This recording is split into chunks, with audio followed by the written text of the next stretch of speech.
On this episode of Hot Rod Garage, the guac gets spicy. Nice. Oh.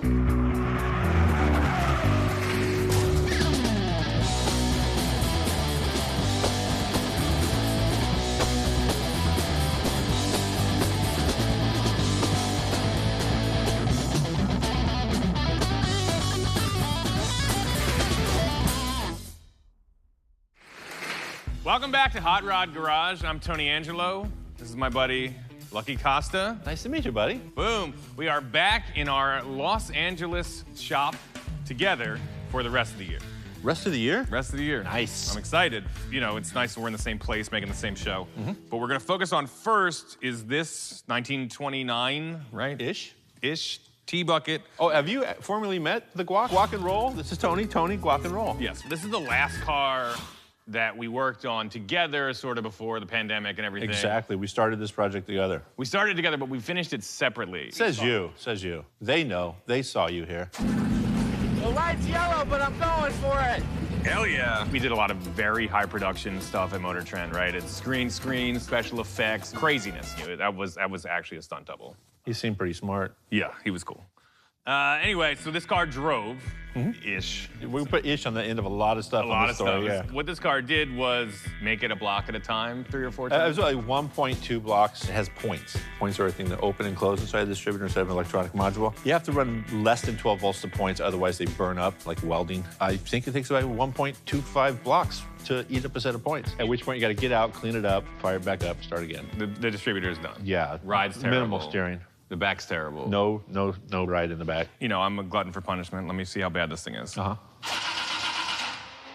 start right up. It looks good. Just don't need to get gas in it.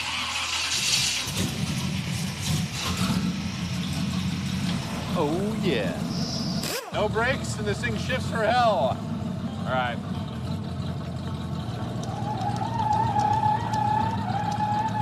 That's not a good start. Yeah, you got crazy reverse Ackerman.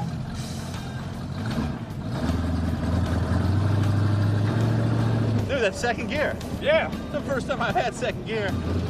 Oh! Before I said this thing rode really bad. Yeah. Yeah, it still does. It does. Keep your insides together. All right, let me have a crack at driving this thing. Yeah. It'll be a minute. Oh my God, dude. Ah, this is There's nice. enough room for 1 foot. Yeah. Better get your burnout in.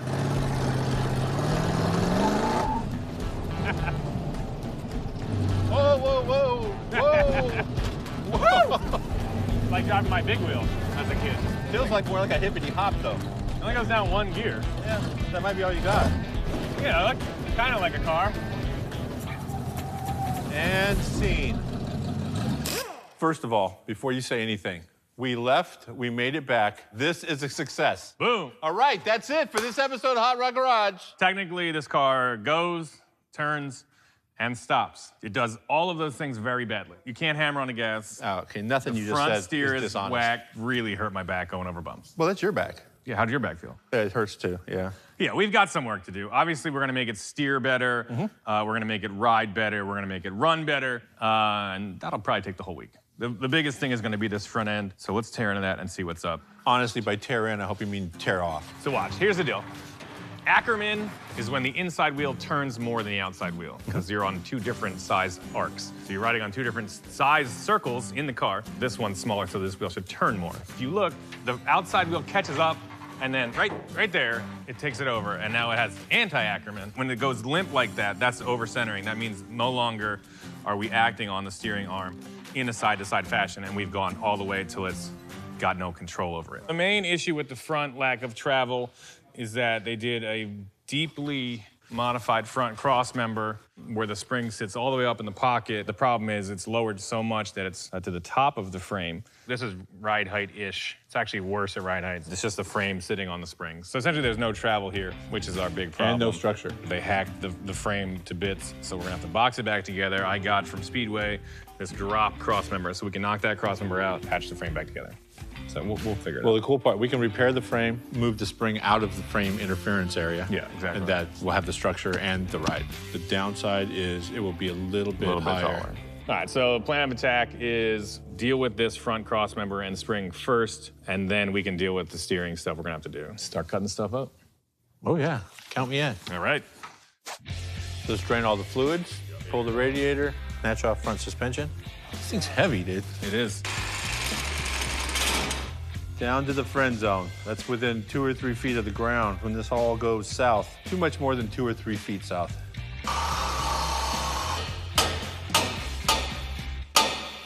Tony.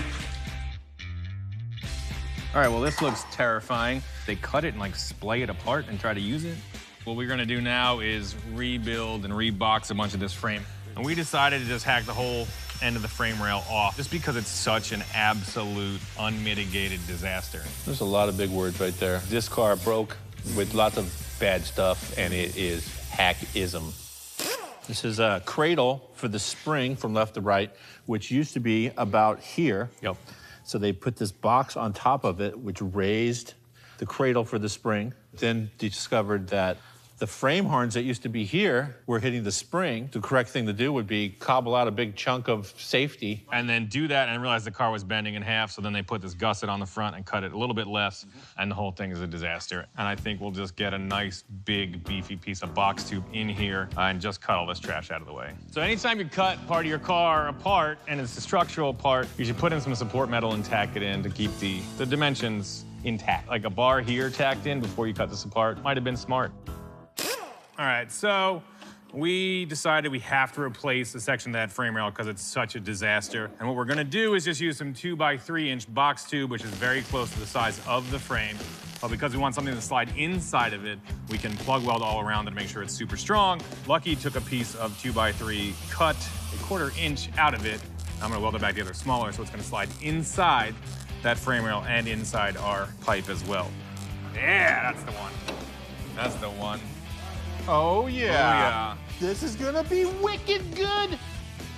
So it is very clear that for $6,000, you get a lot of steel, unplanned steel. They just like cut up a bunch of small little reinforcement pieces of different thicknesses and different materials and welded them together and then cut a huge U-channel in it as if it was gonna like support the whole car.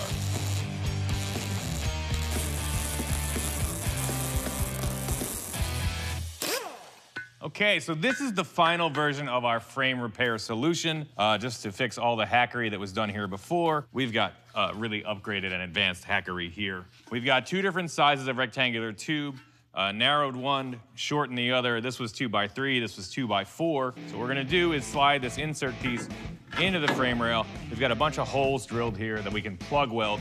Plug weld is where essentially you drill a hole from this outer piece, and then I'll do a nice hot MIG weld in here to connect the two together. It just makes everything much stronger, and if you're gonna sleeve anything, it's the way to go. I will leave enough gap here that I can lay a nice bead in, pick up that insert piece and the 2 outer frame rails. And we're gonna put in the new cross member, check the height, weld it in, and then the front end essentially will be suspended again.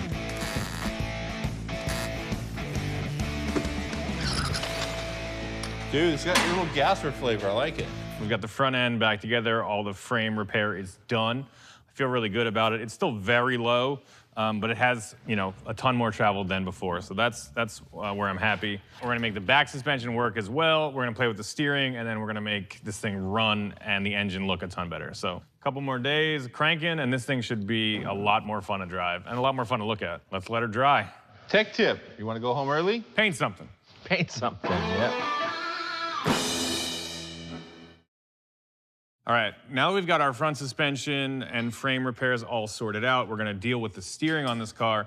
If you remember, it used to over-center and that inside wheel would lose control and get floppy.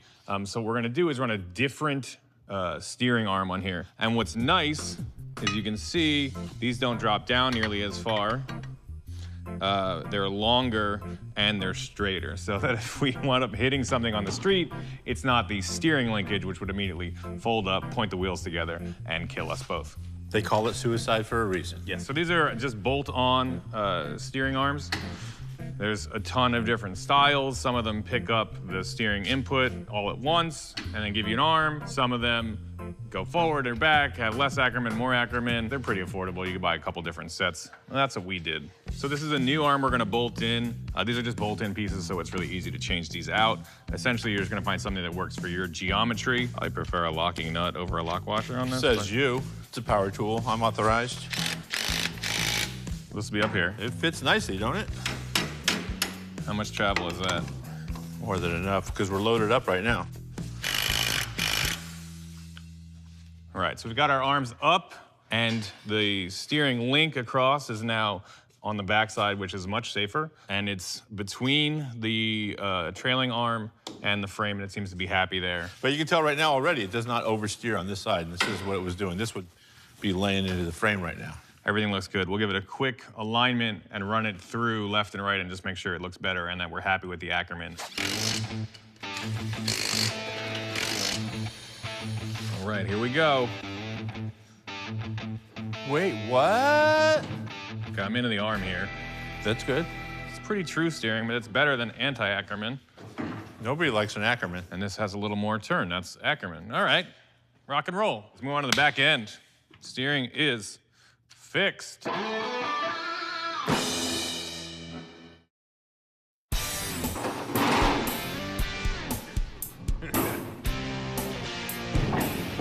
Okay, we've got the front all sorted out. The suspension is suspended.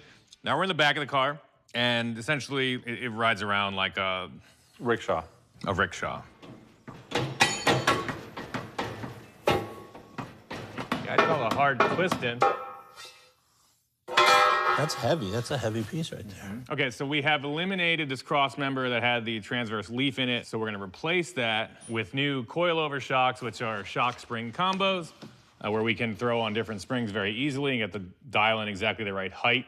Now that's going And spring to rate. solve our up and down problem and Yep. our ride problem. Exactly. And then what's going to do our left to right? We're gonna add a panhard bar, which is just a transverse metal rod that's connected to the axle and the frame, and just essentially as it moves up and down, controls left and right movement of the axle. So the panhard bar kit and the rear coilovers are both from Heights, which is a pretty, what do you call it? Upscale? It is Fancy? nice stuff So, with the accent on the E. yeah, this is made to go right around your axle, and this goes right to your frame. And the idea is as the suspension goes up and down, this controls where your axle is left to right. And it's a really nice kit. The longer your panhard bar is, the less it will move left and right as it goes through the travel. And this is a pretty long piece. So it's a really nice setup, especially not having to fab anything. I'm gonna have this thing in here in about 20 minutes. So all I'm gonna do now is clean up the axle tube, clean up the frame, and start tack welding this stuff in. Make sure everything looks good, let it go through its travel, and fire it up. Okay, so we are going to make a new shock mount, and it's now gonna hold up the whole car. Before it was just holding the shock itself. So now this is gonna do all the weight of holding the back of the car up. So I wanna make sure I make it a little bit stronger. So I'm gonna throw a gusset that I made and allow all the forces to go through these two different rod ends. The back of this thing is very light, and I think this will do it.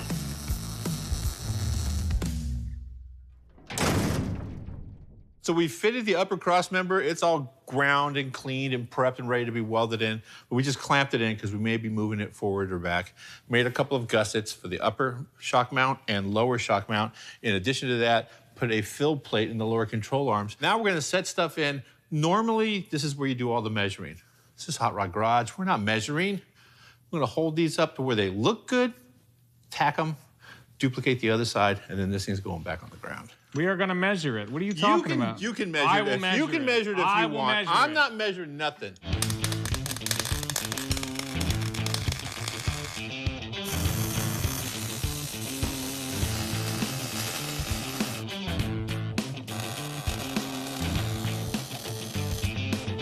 Super.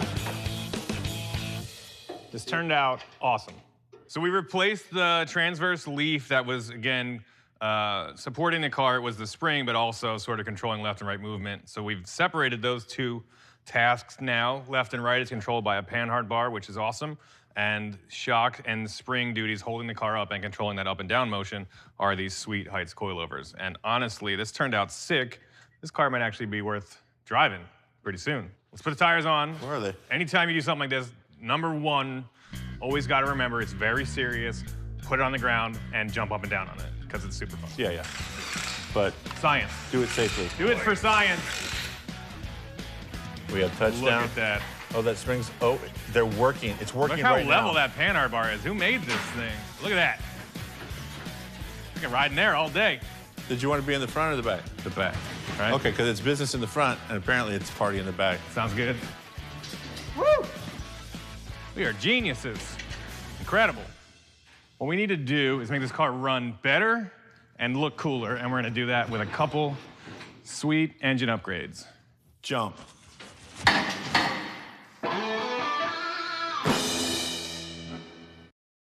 We got our suspension revitalization project finished. It was like 3 days of fabrication, measuring, welding. But what we want to do now is give this engine a little more pop, but also look a bit better too. It's just this old mid-70s Camaro small block with a single Carter 4-barrel on it and a points distributor. So we want it to run, fire up, look better. I ordered up this killer tri-power intake manifold with 3 Stromberg lookalike carburetors on it. It should look better, it should run better, and be close to taking it out on the road.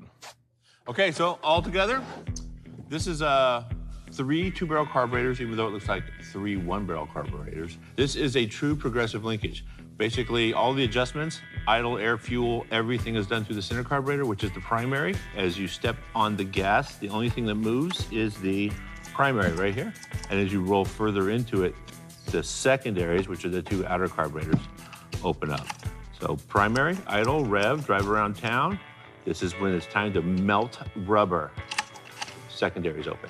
But that is a progressive linkage. Progressive, aren't we here at Hot Rod Garage?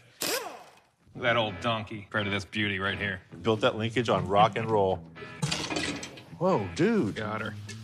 Can you not tear parts off the engine we're gonna use? Yep, there it is. Get your work on. I got it. So put a light coating of silicone around the water jackets, just a very small amount. You're just trying to seal up any imperfections. You're not actually trying to make a gasket. How's that workout going? It's getting there. How do you feel about that? Drop her. Okay, I don't know about you, buddy, but that looks pretty wicked. Pretty sick. Yeah, it looks cool. Speedway includes this red, see-through, transparent fuel hose. This car has no hood, and when you have everything exposed, you kind of want to make it pleasing to the eye.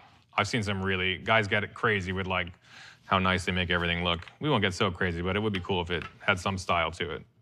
So we took out that vintage distributor with the points inside of it. We don't need the ballast resistor anymore. We have the Speedway kit set up in here. It is a ready-to-run distributor, easy to install, plugs right in, add voltage, it makes spark, car gonna go fast. How much is it? 155 bucks. Only 155 bucks. Come on down to Winnebago Land, we're giving them away.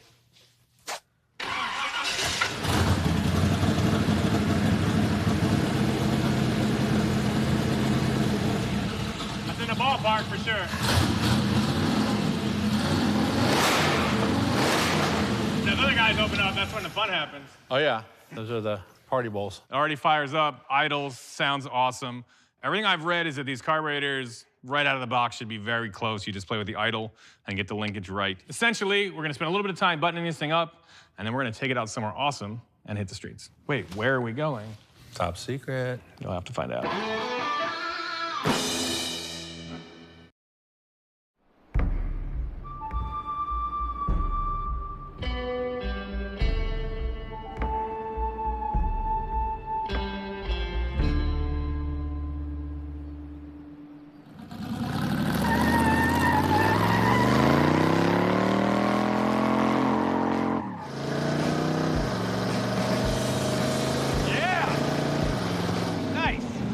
So we're out here in the Guac and roll.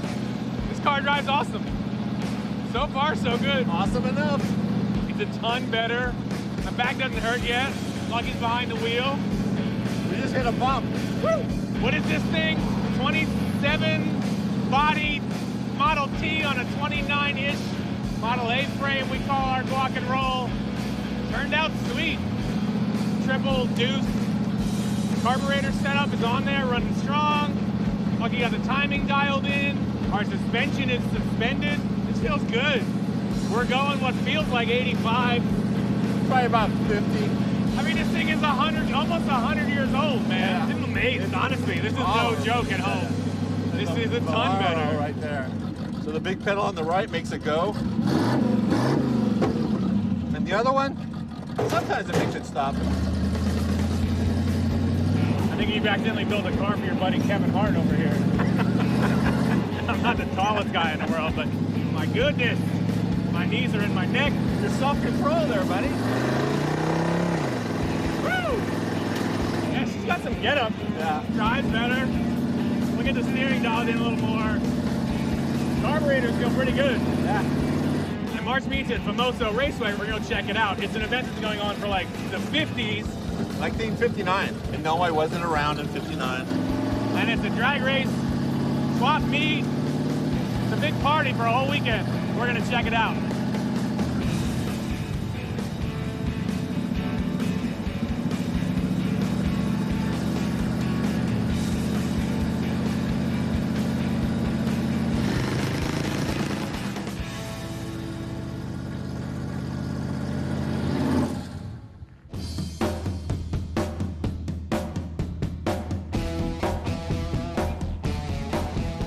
We could come and hang with these guys with our lukewarm small block. What do you think? Have you lost your mind, dude? Yeah. The last time we were here and these things were running, Yes. it's like getting socked in the chest. It is. Wiley got knocked off his feet. Yes, our buddy Wiley literally fell to the ground Yeah, because he'd never heard one run before. Yeah, it was crazy. It is earth-shatteringly gnarly.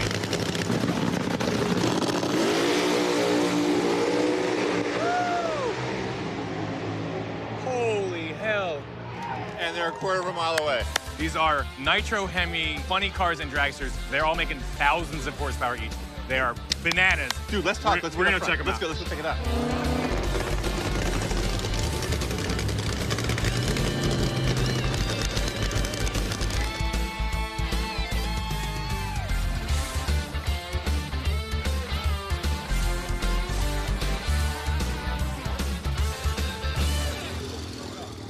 That's it for this episode of Hot Rod Garage. The Good Guac times. and Roll Good times. was Yep. awesome.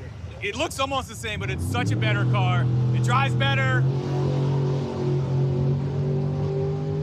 As you were saying? It's faster. It looks cooler. Right?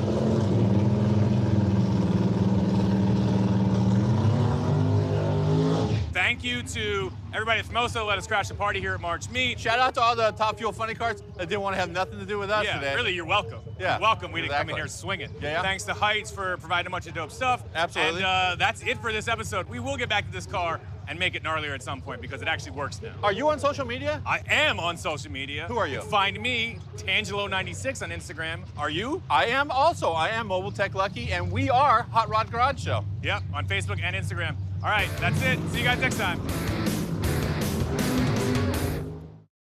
And I bet you were a blast down at the island.